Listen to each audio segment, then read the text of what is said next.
પોરબંદરના કુતિયાળા પોલીસ મથકે ગઈકાલે વિદ્યાર્થીની પર દુષ્કર્મ આચરનાર શિક્ષક વિરુદ્ધ ગુનો નોંધાયો હતો, જેમાં તપાસ દરમિયાન કોઈ ઠોસ પુરાવા ન મળતા શિક્ષકની ધરપકડ કરાશે નહીં, પરંતુ તપાસમાં સહકારની ખાતરી લઈ આગળની તપાસ કરવામાં આવી રહી છે। કુતિયાળા પોલીસ સ્ટેશન ખાતે ગઈકાલે તારીખ 9 સપ્ટેમ્બરના રોજ ફરિયાદ નોંધાઈ હતી, જેમાં વિદ્યાર્થીની પર શિક્ષકે દુષ્કર્મ આચર્યું હોવાનું જણાવ્યું હતું।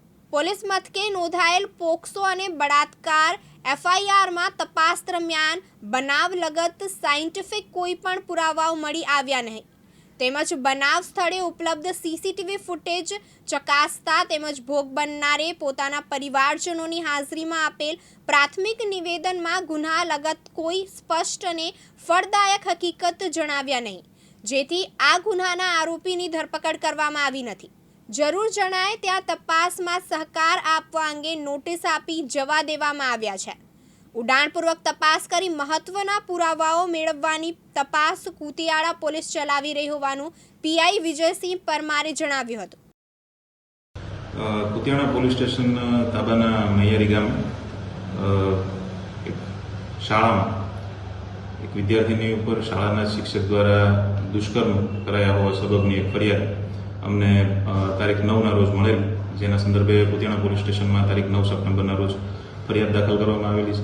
આ ફરિયાદ દાખલ થયા બાદ પીડિતાને ભોગ બનનારને સાથે રાખી એફએસએલની હાજરીમાં બનાવ સ્થળનું પંચનામું અને સ્કૂલના સીસીટીવી ફૂટેજીસ વગેરે ચેક કરવામાં આવ્યા છે।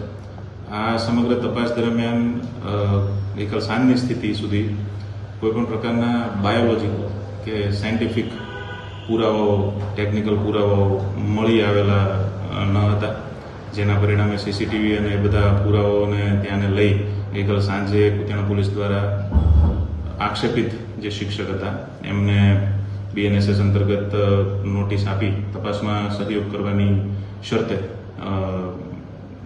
ગઈકાલે રાત્રે રિલીવ કરવામાં આવ્યો છે। બનાવ કઈ તારીખનો હતો? જાહેર કઈ તારીખ? બનાવ 2 સપ્ટેમ્બરનો છે, જેના બાદ ભોગ બનનાર જે છે એમના મોટા બેન ફરિયાદી બન્યા છે અને 9 તારીખે રાત્રે કુતિયાણા પોલીસ સ્ટેશનમાં સદર બનાવ જાહેર થયો છે।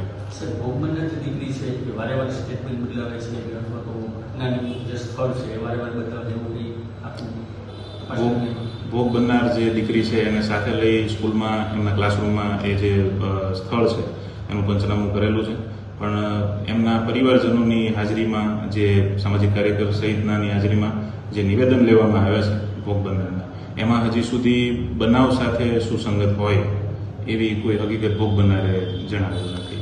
વિશેષ તપાસમાં આ દીકરીનું કોઈ મેડિકલ ચેકઅપ કરાયું હોય કે અથવા તો બીજા કોઈ પુરાવા માટે મહત્વની ખરી હાલ આ દીકરીના મેડિકલ તપાસ અને એમના નિવેદન સબબની પ્રક્રિયા ચાલુ છે। આ સિવાય કુતિયાણા પોલીસ દ્વારા સ્કૂલના જે વર્ગખંડમાં જે બનાવ જ્યાં બન્યો હોવાનું કહેવામાં આવ્યું છે ફરિયાદમાં, એની સિવાયના જે આસપાસના વર્ગખંડો, ઓરડાઓ છે એની અને એ દિવસ સિવાયના દિવસોની પણ સીસીટીવી ફૂટેજ અને જે પ્રત્યક્ષદર્શી બીજા સાહેદો છે ત્યાંના શિક્ષકોથી માંડી વિદ્યાર્થીઓ, આ તમામની સઘન પૂછપરછ અને તપાસ ચાલુ છે, જેમાં કોઈ પણ પ્રકારની ફળદાયક હકીકત મળી આવેથી આગળની કાર્યવાહી કુતિયાણા પોલીસ દ્વારા કરવામાં આવશે।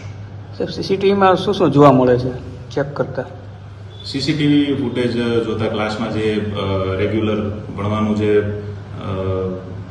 કાર્યક્રમ છે, પ્રક્રિયા છે એ દેખાય છે। રિસેસ વખતે જે 2-3 દીકરીઓ બેઠેલી હોય એ દેખાય છે। અવર જવર જે શિક્ષકોની જે છે સામાન્ય ક્લાસરૂમમાં શિક્ષકો અને વિદ્યાર્થીઓની એ દેખાય છે। અશ્વિન ઠકરાર, દિવ્યાંગ ન્યૂઝ, પોરબંદર।